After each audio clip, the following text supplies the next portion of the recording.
this person is sharing something with me that is deep and painful and unhealed to some degree. And really holding this space that that person is asking for you to hold and not making it about you. It's not about bonding in the trauma. It's about showing up in that moment. It's not about you in that moment. It's about them. And that's how you know that it's a clean conversation about trauma instead of that kind of muddy, murky water that's trauma bonding.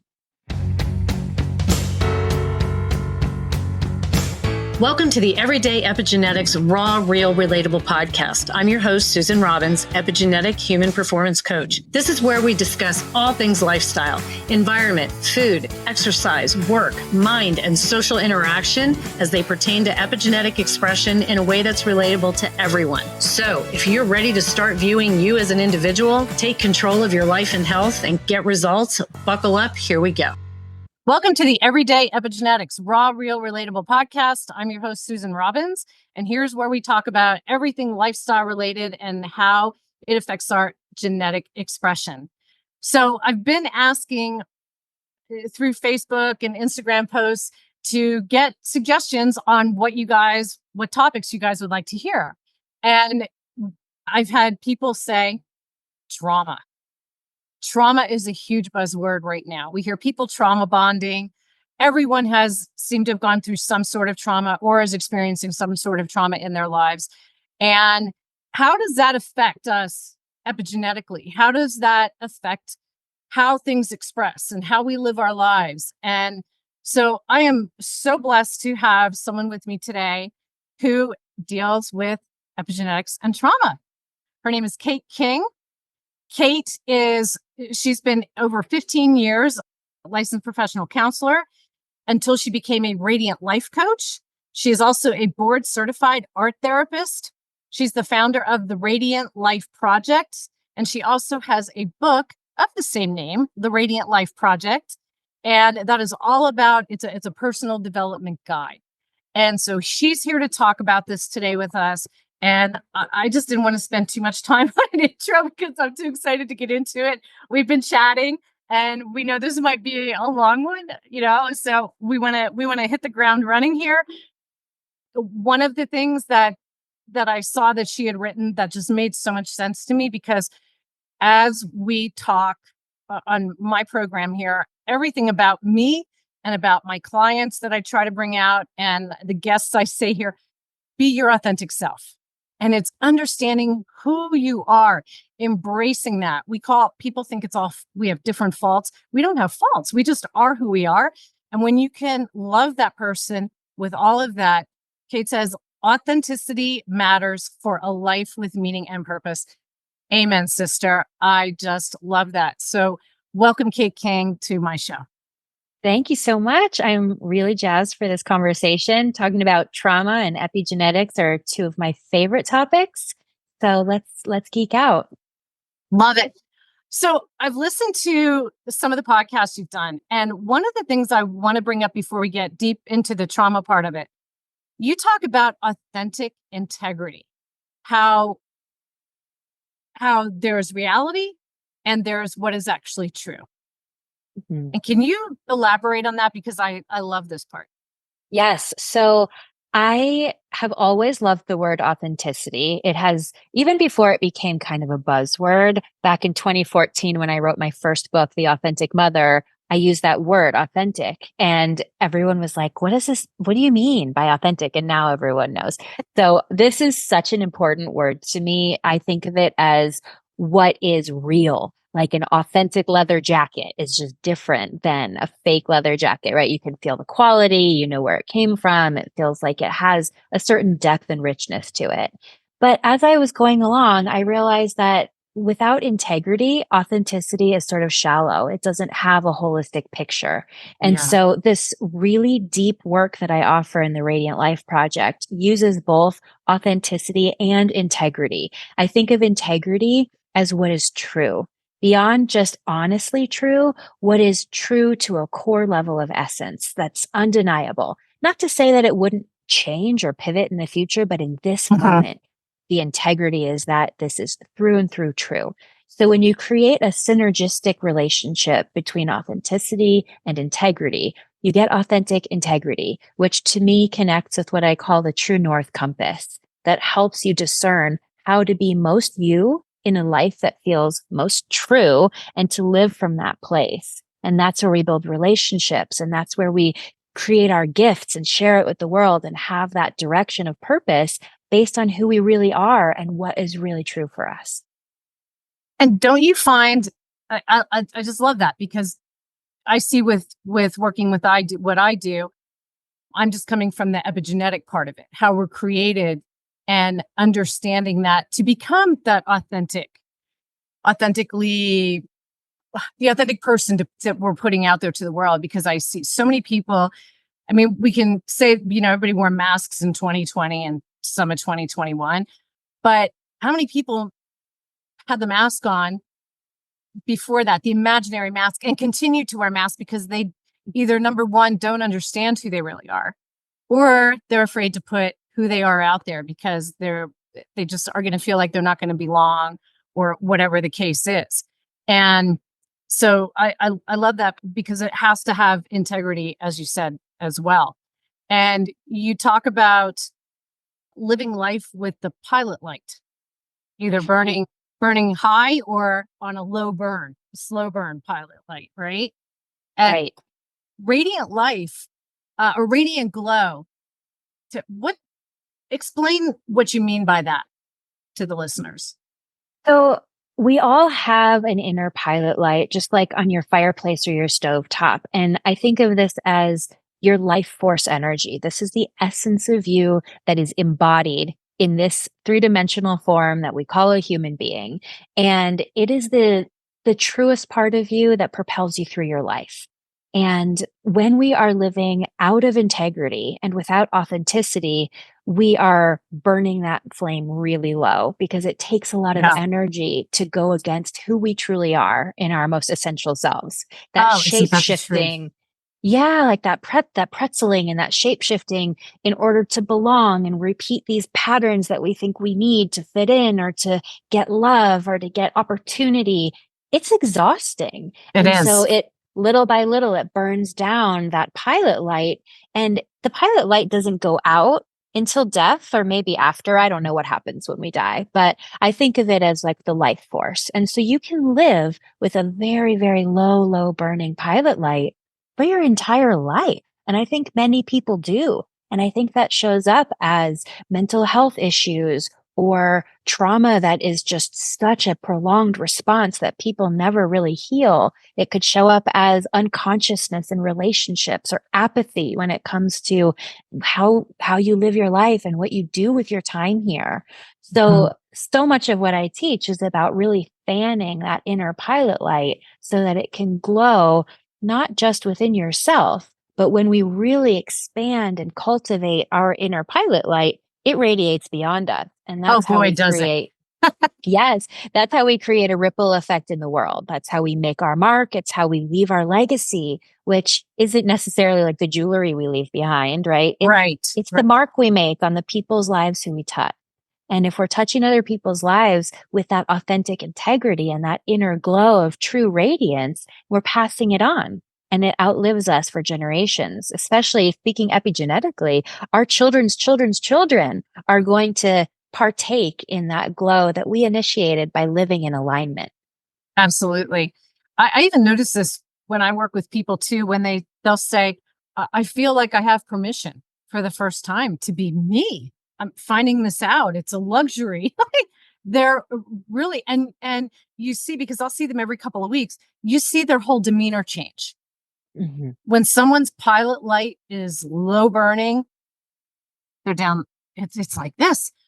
When you Mm-hmm. see them start to, I tell them they're like these flowers that start to blossom, and you see this change in them. It's a physical, and I say it's just a different energy you pick up on when someone is authentic and with integrity. It is completely a whole different thing. And the crazy thing is, like you said, things around start to change.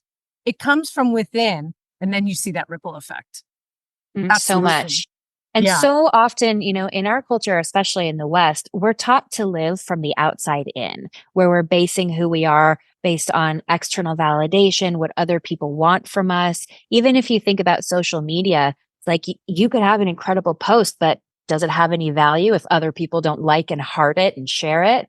It's really kind of a Yeah. backwards way of living, and Yeah. it drains and it depletes our life force energy. Whereas if you flip that script and you live from the inside out, starting with what lights you up, what feels high integrity and real and true for you, then it doesn't really matter how many people like or share your posts because you like them, because they're meaningful to you. And that's how you find your aligned people. That's how you make connections that are based on that frequency, and they build from there. They may not be Yes. thousands and hundreds and millions and the internet web that goes forever, but the connections you do make are so much more valuable because they're so much more authentic. It's interesting. I've noticed as I've gotten older, I'm 58 now, and I used to have just so many friends. So my circle was huge. And as I've gotten older and gotten more into my authentic self, boy, has my circle, you talk that circle of trust, is smaller than my face, but they're deeper connections. I can't do the really superficial things for long periods of time, or I can't get that attachment to people. And I hear that from a lot of other people too, that a lot of quote friendships or associations, groups have gone to their wayside. And it's just when your pilot light starts to burn, they just start to naturally float away without you Mhm. even sometimes having to say, I need to walk away or end this friendship. It just naturally seems to go. It's just a vibrational thing with that pilot light. So that makes a Mhm. lot of sense to me personally with the tiny circle now. And you and I had chatted about this before we got on here, how so many people are, because that we have the trauma as the big buzzword, trauma bonding. And I, I get it. And it's great when you have someone that gets where you've been and what you've experienced. But what I find is a lot of people want to stay in that quote trauma bond. And what you had said, and this is where I want you to kind of take it and run with it and bring the epigenetics into it, is you said, but you can come from a place of common hope, common potential. And that's what I like to do, is not keep going over the same things. You keep that same energy there when you keep repeating the same stories. Well, rewrite the story, because then we're going back to the what's real and what's actually true. It's all perception of what you feel. And I think when you put in the work, which you say is do your own work. And when I hear people say, I've done the work. Okay, if you think you're done with the work, you haven't done the work because am I right? The work never truly ends. We are always a work in progress. And the minute we think we're there, there's still more lessons and more gifts to be given out of these lessons. But the trauma bonds, I think, can be so maybe healthy to in the beginning, but they can become pretty toxic when you don't want to move out of them. So if you want to elaborate on that and then roll into let's talking about the trauma and epigenetics, the floor is yours, my friend. Okay. So I would argue that trauma bonds are never healthy, not even in the beginning when it feels positive to feel seen by someone who understands. And this is why. I think there's a difference between trauma bonding and feeling resonant connection with someone.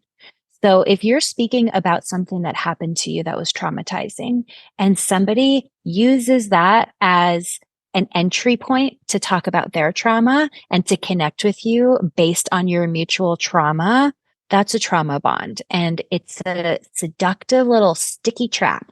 And it's sticky because it feels really gratifying to share misery with someone.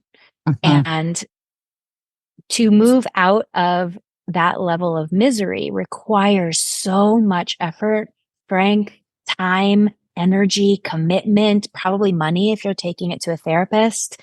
So few people want to do the work it takes to truly heal that when they see trauma reflected back to them in someone else, it enables them to stay in that stuck place because they think, hey, we're all traumatized. I heal. I won't heal. You won't heal. We'll keep looping together in this Oh, circle, yep. Yeah. right? And I've been there. Yeah. I've been there. I've played that game. And like you said, I have moved on and I can't even fathom playing that game anymore. Right. The loop. That's because you've done the work, right? When Yeah. once you do the work and you look back, you can have compassion for that past self who wasn't ready yet to do the work or who was terrified about what might be uncovered when Pandora's box of trauma gets opened, right? But until you're ready, just sort of naming the trauma and being able to vibe with someone around that frequency is really satisfying for a long time. So, alternatively, when you have a real connection with someone, when there's real attunement, when there's real resonance around something awful and unthinkable and traumatizing that happened, it doesn't necessarily matter if they've experienced the same thing or not, because you can resonate with someone and show up for them just with the empathy of, I know pain and I'm witnessing pain in you and I'm holding this space. And so it's not necessarily just waiting for your turn to talk. It's more, this person is sharing something with me that is deep and painful and unhealed to some degree, and really holding this space that that person is asking for you to hold and not making it about you. It's not about bonding in the trauma. It's about showing up in that moment. It's not about you in that moment. It's about them. And that's how you know that it's a clean conversation about trauma instead of that kind of muddy, murky water that's trauma bonding. Does that make sense? Like there's It no totally agenda. makes sense. Totally. And it's even a different feeling energetically. I know for me, when you can hold space and listen and just let someone vent, it feels different than you. Oh, well, I'm just waiting till I can pop in and say what I want to say. Right. And I You think there's people need to feel something. validated. Yeah. And there's something important to name here where you might really want to talk about your trauma too, but it doesn't have to be in this moment. It doesn't even have to be on this day. If you really trust that this is a safe container to talk about hard things, then you don't feel a sense of scarcity that it has to be now or never. And if you feel that sense of grasping, like if I don't get my word in or my story in, if I don't get the support that I need right now, then I'm never going to get it. That's your indication that you're operating from an unhealed place. And the trauma is like if you are mirroring with the other person that you're with, the trauma is just bouncing back and forth between the two mirrors and it's not going anywhere. It's not really healing. It's not sublimating into something more healthy and meaningful. Let me ask you this, because you are a counselor, and when I hear people say, "Well, I'm going to therapy," and they keep going back over and over and over and talking about the same thing over and over and over. And guess who did it for years, right? And it was when I kind of got away from that and did the work that was actually better than repeating the same again, telling that same story that keeps you where you are. But is am I wrong or right here as far as the therapy world with going in and telling those stories just over and over and letting someone hear it? I'd say Like, yes and no. So there's a lot of different kinds of therapists out there. And, just like in every profession, there's good therapists, there's not so good therapists. And I think there are a lot of therapists who are happy to sort of just sit back and how does that make you feel? And how does that make you feel? Right. But there are other therapists who are a little more confrontational with the support they provide, where they won't let you stir in the same exact place forever. They want there to be growth. So these are the most skillful therapists. This is why I always recommend that people interview a lot of therapists before they choose mhm. one. And also, if you're in a relationship with a therapist and it doesn't feel like it's going anywhere, you have the right to terminate and find somebody else, because it is not right to stir in a loop and never grow in therapy. It might be a good business plan for the therapist, but it's not really in your highest good. And actually, this is part of why I transitioned from a psychotherapy practice to a radiant life coaching practice, because I started to notice that even though I was holding that space to challenge people and to sort of instigate their growth, they preferred not to grow. They preferred to tell the same story over and over and to identify with that victimization of their trauma and of their There you go. past. And I realized that in a coaching paradigm, people are more committed to growth and they're less attached to mental health diagnoses that keep them, in a sense, handicapped and disempowered. So by calling myself something different, I mean, I'm still the same Kate. I show up in the same ways, right? I'm not practicing in a psychotherapeutic way anymore, but that's really steeped into my Sure. epigenetics. It's who I Sure. am. So, but what I found is that it's attracting a different person. It's attracting people who are ready to grow and who want to do the hard work. So I think sometimes the medical model of psychotherapy really attracts people who are used to being in this loop of this medical paradigm where they just once you're diagnosed, that's your life. Yeah. Yeah. And Yeah. I don't buy into that anymore. I think we can completely change everything about ourselves, which we know with gene expression and epigenetics, we're never stuck or stagnant. It just takes repetition and growth and a lot of intention. Absolutely. That victim mentality gets you absolutely nowhere. But some people prefer to stay there because it gives them, like you said, it gives them their identity. Mm-hmm. I am this way because of this. Okay, but you have control. You have control over 95% of what your DNA does. Why wouldn't you have control over this? So it's Right. your choice whether you want to stay in that victim mentality or not. So, yeah, perfect time to roll into the epigenetic part of trauma. So I'm going to Mm-hmm. let you take the floor with how this works, what you see. Okay. So something I love to share with people, I'm sure you know this, but I don't know about your listeners, that when your grandmother was 5 months pregnant with your mother, you were present in the fetal ovaries of your mother in the form of tiny little eggs. So whatever happened to your grandmother when she was pregnant trickled down to your mother and went to you as well. So if your grandmother ingested substances, if she was exposed to environmental pollutants, if she was abused, if she experienced trauma, all of that went through her entire body, through her nervous system, into her cells, and into your mom. So before you were even born, before your mom even thought about conceiving you, you were already carrying material from 2 generations prior, at least, At probably more. least. Oh, yeah. I think there are some schools of thought that believe that we are at the intersection of 7 generations forward and backward, which means that when we change something or how we behave is 7 generations going to affect our descendants. So it's really powerful when you think of yourself as a link on a very, very long chain that spans through time in the form of your lineage. Mhm. And your lineage comes together with other lineages that sort of braid into that chain when your lineage has, you marry someone else, you include their genes with your genes, you make a baby. Then that baby is now at the apex of both lineages. And I was born at the apex of 2 lineages so profoundly riddled with unhealed trauma and with so many generations of secrets and abuse and all kinds of things that I had really no choice but to face them in my life or to pass them along to my children. And I think this is, there's a hashtag cycle breaker theme right now on social media where cycle Yep. breakers are the people who identify as being the ones who say this ends here, this stops with me, I'm going to do the work, and my kids are going to have plenty of issues but they won't be the issues that I had.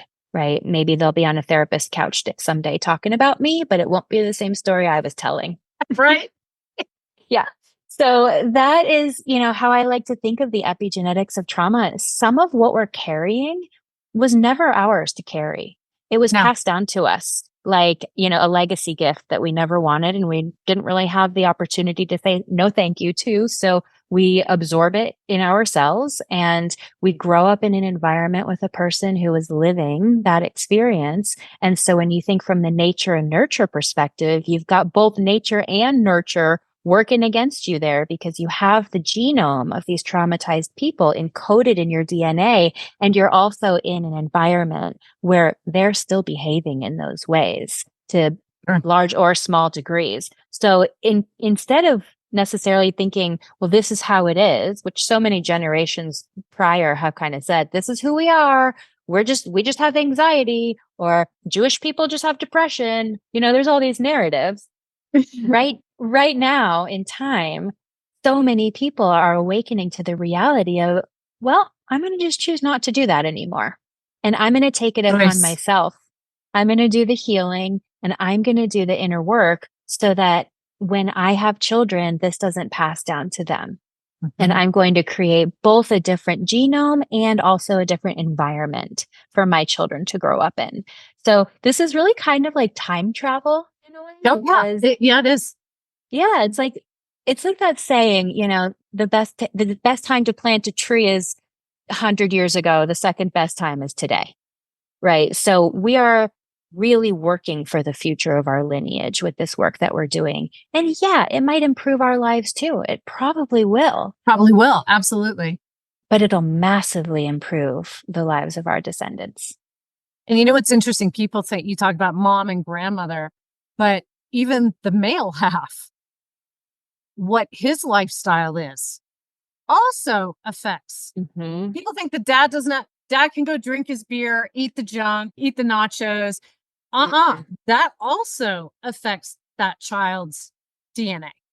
We see Yes, that and in different especially ways. in It's different ways. different because we women have all the eggs they will ever have when they're in their mom's, fetal ovaries. However, men's sperm regenerates and reproduces, and so it changes with them along the lifespan. So Mm-hmm. I think it's a little different in that way. But yes, you're right. We have material from both sides. Yeah, it's what they're doing at the point of conception. So I know I'll tell people if you're going to conceive, make sure if I'm working with the female, make sure that your male partner, your husband, boyfriend, whatever he is anymore, Mhm. make sure that his lifestyle is cleaned up too, because this is going to affect your child Mhm. just as much. Yeah. I read a study, Yeah. especially even sugar intake, major, Mhm. major impact from the father Mhm. at the time of conception. So, and when you talk about the different generations, if you look back like during wars or Mhm. famines, that you'll see these things that express in generations, several generations later, that came out of the war, the famine, or Mhm. Or whatever the happened then. Holocaust, right? Yeah, The that was one of Holocaust the. has so many epigenetic consequences for Jewish people today. Oh yeah, oh yeah. Also, World War II with the Dutch, there was Mhm. the lack of food, and again, it's fascinating to look at how the generations later still express this. So Mhm. yeah, okay, keep going because this is just fascinating, and you're singing my songs here. So, but I love how you said, someone has to finally take those reins and say, I'm going to put the stop to this.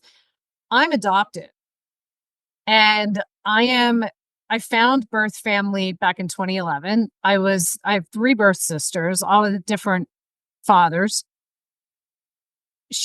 My mother never told my father about me. Mm. So I have that whole side that I just know he was from Colombia. And that's about all. So you look at my coloring and go, okay, yeah, it makes sense, right?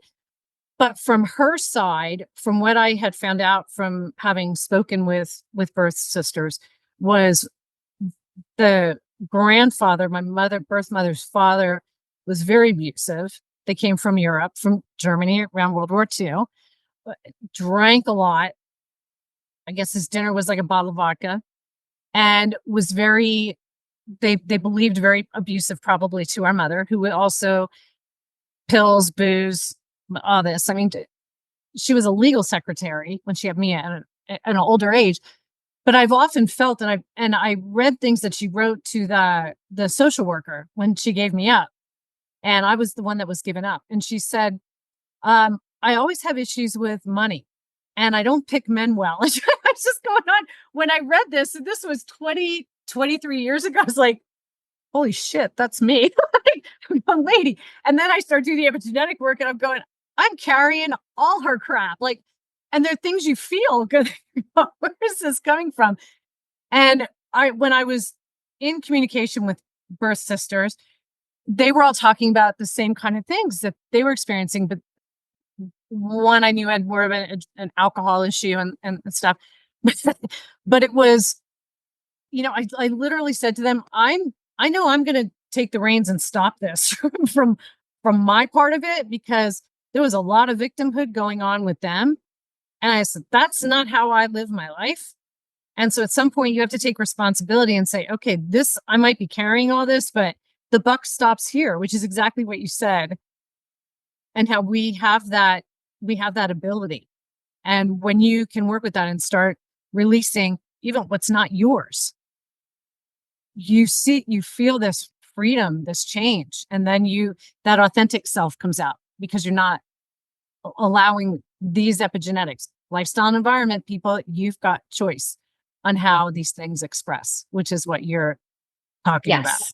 So Yeah. what you said spoke to me on a very personal level.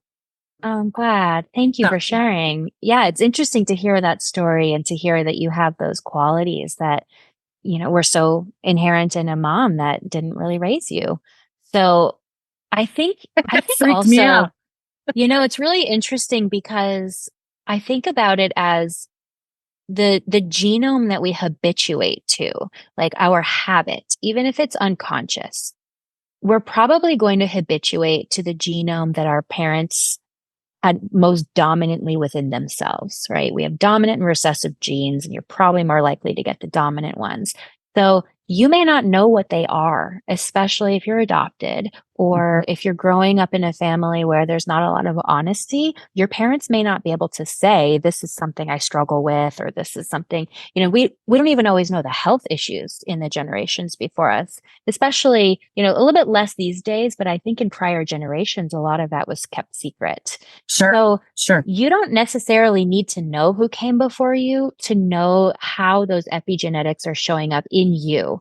And so if you have something that you do in times of stress or in times of trauma, like, well, I'm basically a pretty nice person, but when I'm stressed out, I'm a real bitch. Like, okay, let's look at that. Not everybody turns into a raging aggressive human when they're stressed out. Some people shut down, some people reach for connection. So if you notice a pattern in yourself, that could be an invitation to inquire, not necessarily where did this come from, because that's a question you may never get the answer to, but why? Why am I automatically habituating to this behavior? And right there is the apex of where you get to choose. Because if you don't want to be aggressive and detrimental to other people during times of stress, then you get to start to do the work today on rewiring how you relate to stress and how you protect yourselves in those moments, right? Whereas someone who will continue that habituation would be like, oh, this is just how I am. When I'm stressed, I'm a monster. Deal with it.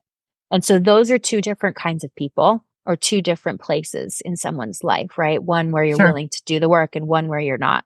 And so I think it's really important that we notice where we habituate. And we also understand that when we're in times of stress or trauma, certain genes are going to express within us that are already probably turned on or close to the surface. So in order to turn those genes back off, we have to essentially move backward. We have to do the opposite of what we know how to do. We have to learn a new skill. We have to try something that we've never tried before, think a thought we've never considered before. And in so doing, we start to create new neural pathways in the brain that become workarounds that are new potentials where if you have like an LA freeway in your brain, like this is the way we fire, this is how we do trauma. And suddenly you think, I'm not going to do that anymore, right? Like when I get angry, I'm not going to kick the dog. Instead, I'm going to go for a walk. And every time you choose to go for a walk instead of act violently, you're reinforcing a new neural pathway that might start out like a little path, but the more you practice it, thousands of repetitions will create a highway out of that little path. And then when you don't use the violence pathway in your brain anymore, that starts to become the smaller path. It starts to atrophy. So we have to be really conscientious about the behaviors that we choose and our willingness to try something completely different. And this is where, it comes in handy to read books, listen to podcasts like yours, go to therapy, talk to people, because we don't always know what we could do that would be different. Yeah. And so we have to get these ideas from somewhere, like, well, if I don't kick the dog, what else am I supposed to do? What am I going to do? Okay, well, here's a There's list no of healthy options. things, Yeah, right? Like try these things, see what works best. Maybe going for a walk doesn't work as well as going to a kickboxing class, right? Go to a kickboxing class. It's so much healthier than being aggressive to your animal. It's interesting when we look at the health types that I work with through the PH 316. You and I chatted a little bit about this. And each one of the health types deals with stress differently. So it's interesting because you said some people need connection. Well, there's one called the connector, where oxytocin is the predominant hormone. When they get so they need that connection. When they get super stressed, they'll pull away, which is detrimental to them. And you would think these are the ones that want to reach out more, maybe with a little bit of stress. When they get super stressed, it's the opposite. And then you'll have others that might, again, go internally. Others need my type, the activator. We need to vent. Mm-hmm. And when you just have that person that you can just let it out, let the emotions go, you tend to be fine. So, but along with that there's that little caveat of being more reactive. And that was something, and I've talked about it on here before, that I really had to work with, because the activator is more reactive, running on the predominantly testosterone, noradrenaline. It makes you more reactive. So I could say, well, this is how I am, but I had to really work with, I don't need to react now. I say, check myself before I wreck myself, because I don't have to be the viper that I used to be, where I'll just, you come at me, bro. I like the fangs are going in, they're out. And now I just said, let me think about how I want to respond. So again, it's that choice. You have that choice. Just because that is part of how I am created, a big part of how I'm created, doesn't mean that I have to react that way. Mm-hmm. So That's the default. That's the habituation. default, right? And that when you're talking about the pathways, like we have the one highway, or the new roads, like the turnoff going down the new road. And when you talk about those old pathways, they have to live, they literally go away, because it becomes just ingrained in the brain. And once you start, that's why they say it takes 6 months to build a habit. You have to keep taking that side road for that detour to be permanently closed, or pretty close to permanently closed, to where there's a wall up there that you're not going to go back there, because was that the neurons? The neural pathways. Yeah, the neural pathway in that brain are literally pathways that have to go away. And people think it's just thoughts, but they're imprinted there, and they stay there until a new habit forms to take that away. So we have to remember too that we are kind of spiritual, energetic beings inside of organic material, this body that we live in. So the part of us that is energetic influences the part of us that's physical. So thoughts become neural pathways. Oh, and boy. That's how your brain maps itself in this world we live in, because we have a physical body and we need to understand, how do I get my needs met? How do I connect? How do I relate? How do I do this thing called earning money so I can put this thing called a roof over my head? Like, the spiritual parts of us don't care about that, but the physical part of us needs it. And so the physical part of us uses the thoughts and the behaviors and the emotions that energetic part of us give as material to wire the physical body to move through this three-dimensional world that we live in. And it's because of that we can change it as well. And this is adaptation. This is evolution. We see it very slowly in the form of, how we evolved from water creatures to human beings. But quickly we can really see it through generations, that I'm not going to do the thing my mom did. And I hope my kid does something better than what I did. And through my lineage, I hope my great great grandchild is infinitely stronger, wiser, more smart, more healed than I am. Right? That's evolution in action. And it's because of the thoughts and the behaviors that wire the brains of these beings that we are. So if you, like, as you talked about, I want to make the changes for my future, for the future generations after me, what would you say are some steps that someone could start taking or thinking about taking? Say they're looking to have a baby, or they already have kids. Is it too late? Do you feel it's too late for them to influence how their children that they've already had now will express? It's never too late. Our brains are so malleable. Our nervous system is so fluid and flexible. Even if you are given a gene epigenetically, which we all are, nobody's perfect. Nobody inherited only good stuff. Like we've all Oh, got we a all have mix. good and I say we all have some good and we all have some crap. But Yeah. doesn't So mean that it's going to express. it's a mixed bag for sure. Yep. Yep. So I think the epigenetic work is that you work with what you've got. And if you have a gene for Alzheimer's, that gene may never express if you are if you're thoughtful about your diet, if you're thoughtful about aligned connection and your stress level and the way that you show up in your life, your Alzheimer gene may stay turned off and you may never have Alzheimer's. Amen. Whereas if you put yourself in situations that are stressful and depleting and burn your pilot light down really low, then you're more likely to default to some of that genetic material. So it doesn't really matter what your kids were given on the day of their birth. It more matters how you model for them, how they're going to work with it. How do they dance with the parts of themselves that are problematic or that feel challenging?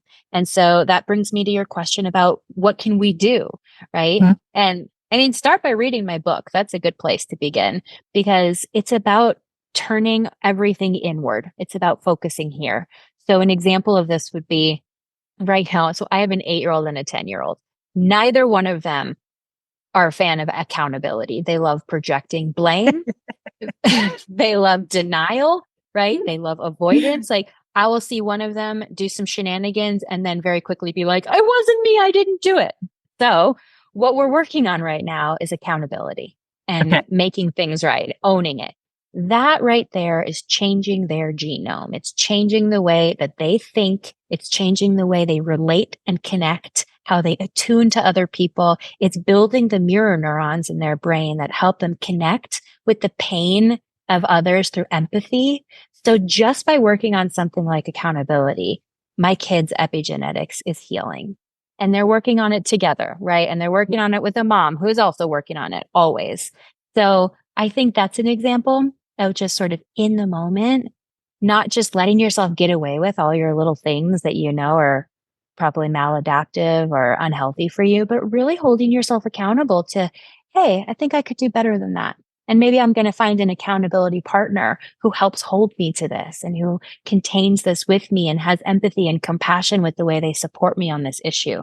Maybe you bring on a therapist. Maybe you listen to a podcast or you read a book. And because of that, you just start with one thing and try to do it differently. It might be as simple as waking up in the morning and instead of being like, a day, being like, I wonder what this day holds. That's it. Curiosity instead of dread. Try that for 30 days in a row and see how you feel. What you put out there is what you bring back in every day, people. And before we came on, I looked on Facebook and there was a post on some singles and someone posted about how miserable dating is and how everything's terrible. And I'm going, okay, well, when you have that mentality, that's exactly what you're bringing in. You're going to put that out there. You have that choice. I wake up every day. I've been doing this for 6 years now, where I'd wake up in the mornings and go, oh God, what's it going to be today? This is going to be stressful. Now I throw open the door, scare the crap out of my cats who go flying on the hardwood floor. And this has been going every day. This happened. I throw the door open just like really quickly to scare them. And I go, morning, Kit Kat. It's going to be a great day. And they're like, whoa, she's ready. Like, let's get Kit Kat some food. Well, that even perks me up if I'm tired, right? It's energy. And I tell people, look at how you are when you talk about something. When somebody talks about their crap, which we all have to vent. We all have crap, right? There's times you just need to like vent a little bit. But when people talk about things that are negative, like even when I say that, look at how my body moves with it. But then when you start to talk about positive things, without even thinking about it, my body just like sat up. Your eyes get brighter. And you can train, like you said, you can train the brain. And I tell people to do this in the morning, to wake up and say, it's going to be a great day, or whatever the hell it is that you want to say. I don't care. But what you say, when you sit up and you start out by saying it's going to be a great day today, you start training the brain to look for the positives as opposed to, here we go again, another day. Well, then your brain automatically, and it's no different than in like the dating realm, where you want to look for every red flag. You're going to find every freaking red flag you can see, and you're not going to see the green flags, because what you put out and what you look for is the same thing you bring in. And that's no different than what you were saying. So I Yes. just went up on a tangent. Well, and I think that there's something important here about, yes, we want to attract the positive. We want to be the positive. Radiance is the goal, right? And we got to talk about the hard stuff in order to heal it, right? We have to acknowledge the pain. We have to connect with each other on what feels really raw and unhealed. And I think that, I think of it as like a coin with two sides. There's the shadow side and there's the sunny side of everything and anything.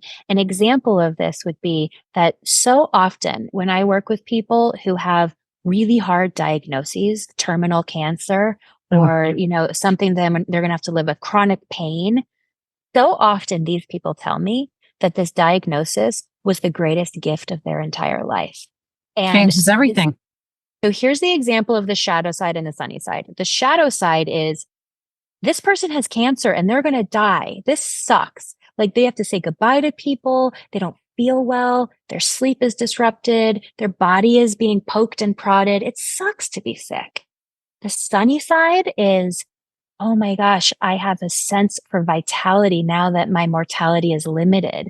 I appreciate these connections because I know they're fleeting. I wake up and I see the morning as a gift because I know that we don't get an infinite amount of them, right? So there's a shadow side and a sunny side to everything. And I think the gift of a really healthy life is to be able to hold both of those in balance. Yes. And to not deprive yourself of what feels painful. Now we have the term toxic positivity for people who are like, don't ever complain, like, don't waste your tears, all of these cliches that people say, right? Like, we don't want to be toxically positive. We want to be authentically connected to what is good in our life while also honoring and creating space to hold what feels really challenging. And when we do that in connection with other people, we call that attunement. And that's how we build really, really deep connection and rapport, where we learn how to receive. We learn how to lean on each other, because ultimately we weren't given claws and fangs to survive like some other species. We were given each other and our big brains and our opposable thumbs. So basically, we need each other. Connection is essential for wiring a healthy person. So this is all part of it. I agree. I see so many people say, I don't need anybody. I'm good on my own. And I think, but we're not meant to be that way. And the cultures that have the highest, the lowest mortality rate or the highest longevity, the number one thing is community. Because we do need people. The Barbra Streisand song, people who need people are the luckiest people in the world, right? It's so true. And it doesn't mean we're weak to need others. I think it's a strength to work with other people and build those connections, because it is a beautiful thing to have that. And having that does help you work through so much. So Absolutely. Yeah. And, epigenetically, I think so many people in modern culture today have been wired that they have to do it all alone, right? These are the messages we received from our ancestors. And you get to decide if you want to rewrite that narrative, if you want to change that paradigm and decide to give and receive in reciprocal ways with connected people. And then your kids won't have that narrative. Yeah. Having been a police officer, and I worked with public housing, and I did a lot of child crime work, you really saw where it was generations. I mean, when I started, I had a special assignment with public housing. Then I had 2 family housing projects.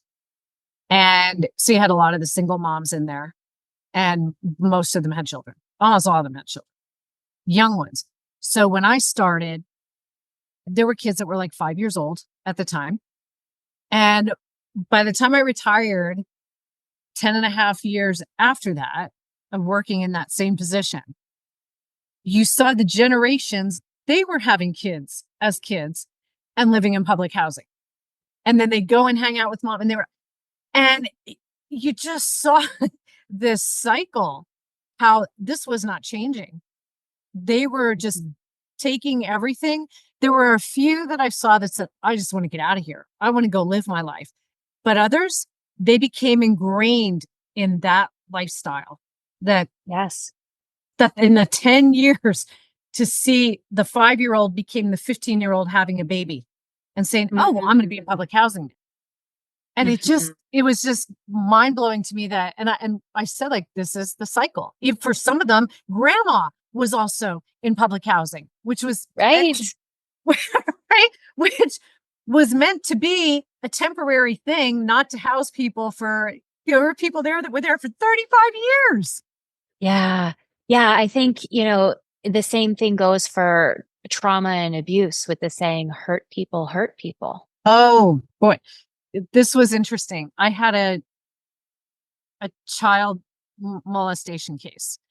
And when we were interviewing this male, because his son was part of one of the victims, and there were males and females. And so I said, let's bring dad in and talk to him. So I was in there with one of our detectives, and I was the primary on the case. So I'm answering the first question, and I said, so your son, I have to make sure I don't put the names in here because they're very unique, so people know who these people are. I said, so your son, had you allowed him to go to the park with this man? Yes. But then all of a sudden I was told you said no more. Well, why is that? Now the son was 8 at the time. Okay. And this guy was in his 30s. And I said, so why did you all of a sudden just say, son, you can't go there anymore? And he said, because he did it to me when I was his age. And I about shit. I looked over at the other detective. He looks at me and his eyes got big. My eyes got big. And I was like, seriously? And he said, yeah, he had been married to my mother and abused my sister and I. And I was like, oh my God, here we go, the generations. Mhm. And Yeah. you see, it just continued. At least this guy, recognized it and stopped, said, no, Right. this isn't. So that was good on him. But yeah, you see the cycle of abuse, the same with domestic abuse. It's all the cycles. Mhm. This is what these people know, and they don't know that they can make changes to get out. And it's Right. sad that And they it don't. it can happen psychologically too. It can happen emotionally. There can be patterns like manipulation or power and control that aren't physically violent and don't leave bruises, but they're patterns that are learned They don't leave. intergenerationally. Yeah. Until someone says, I'm not going to do that. I'm Yeah, going to do things differently. And yeah. that's the power that we have. So, do you want to tell people a bit about your book? Because I think that could be Yes. super helpful. Is it on audiobook too? Because I know I have a lot of people that like to listen, as do I, instead of Not taking the yet. time to sit. I'm going to record an audiobook for it soon. Unfortunately, that wasn't part of my book deal, which I find it just blew my mind that my publisher doesn't do audiobooks, but I'm going to self-publish an audiobook at some Oh, point. So it will super. be there. Okay. However, I do think that this book is a good one to like sit with and have your journal next to you. So the Radiant Life Project, it's an ebook and hardcover. It's available wherever you buy your books. And it's basically a masterclass of everything I know from my 17 years of clinical experience mixed with some of my personal trauma healing. And it spans the terrain of epigenetics and also a lot of trauma healing, nervous system regulation, brain sciences. It also talks about creativity, art therapy, connection and relationships. I have stories from Buddhist philosophy and Buddhist psychology because I have training from a master's school that was founded by a Buddhist monk. And Oh, so wow. I have a transpersonal counseling psychology background that lends a certain kind of spirituality to my work. And I also talk in depth through the lens of internal family systems therapy, which is taking the psychology field by storm right now because it's incredible. It's parts psychology. So you work with the different parts of yourself that are activated or that come to protect you in certain situations, the parts of you that you don't allow yourself to see, that you exile away. And we try to find the true self. So it's a really rich manual for inner work and self healing that is one of the things that drives me nuts about self-help books is sometimes they're really repetitive and they just like Yes. beat the same thing into you for 11 chapters. My book does not do that. My book is a journey. It takes you through every single chapter is something different, something new, a different resource, a different tool, anecdotes that might feel resonant, or practices that you may never heard of before. So it's a really expansive resource for people that they can return to over time. They can share with their friends. I have experiential exercises throughout the books that I call offerings, where you can create a book club with your friends and you can do the offerings together so that this work Oh, fabulous. can be done in community with aligned people who you trust. So I really just funnel my heart and soul into this work. And I think the book is a good entry point for people who are really ready to dive deep and change some things and grow in profound ways and transform into a next version of themselves that's healthier and more free. So I guess I'm actually going to be reading a book then instead of listening to one. Thank you. You might like it. Favor. Yeah, give it a chance. You might be like, oh, it's nice to sit down. Actually, my busy activator self needs a rest every now and then. Right. I know. And that's what I make sure I do at night. So that would actually be the perfect time before bed and before I journal. So good idea. Well, there. I hope you read it. I hope you like it. I hope you share it. It's kind of just my offering to the world to help make an impact during a time where I think there's a lot of suffering right now. And also with the suffering, there's a lot of awakening. And there's a lot of people who are like, okay, I'm ready. It feels really hard. And that makes me feel ready. So this is, it's not as expensive as therapy, but it offers all the things that I give my clients. So hopefully it feels like a helpful tool for people who are ready. Fabulous. And in the show notes, all of Kate's information will be in there, your website, link to the book, how to get a hold of her if you want to work with her as well. So make sure you check out the show notes at the end to get a hold of Kate or to buy her book, which we're all going to be reading before we journal. And yes, she even brought up journaling, people. So you know how I harp on that. Get it on out. Get it on out. This has been such a great, and I told you this was going to go fast. When I looked down at the clock, I said, oh my gosh, thank you so much. What a wonderful conversation. And we'll have to get you back on here again to go even more because there's just so much to uncover here. But thank you for all you're doing, and just keep up the good work out there so we can keep that ripple effect going and helping people. I say just helping people save their own lives and just learn to live their most authentic self, because that's where you shine. So like you said, authenticity matters for a life with meaning and purpose. Get out there, people, and make that purpose, make your life matter because you matter. So thank you so much for joining me. Thank you. Thanks for having me. It's been great. You are welcome. And go out there and be your most authentic self. Thank you for tuning into my podcast. If you enjoyed this week's episode, I'd love for you to share it with someone who'd find the information useful. Please leave a review anywhere you listen to podcasts, and it'll help the information get out to others. If you're interested in seeing if we're a great fit to work together, the link is in the show notes below, where you can sign up for a free consultation with me. So go make it a great day and let your authentic self shine.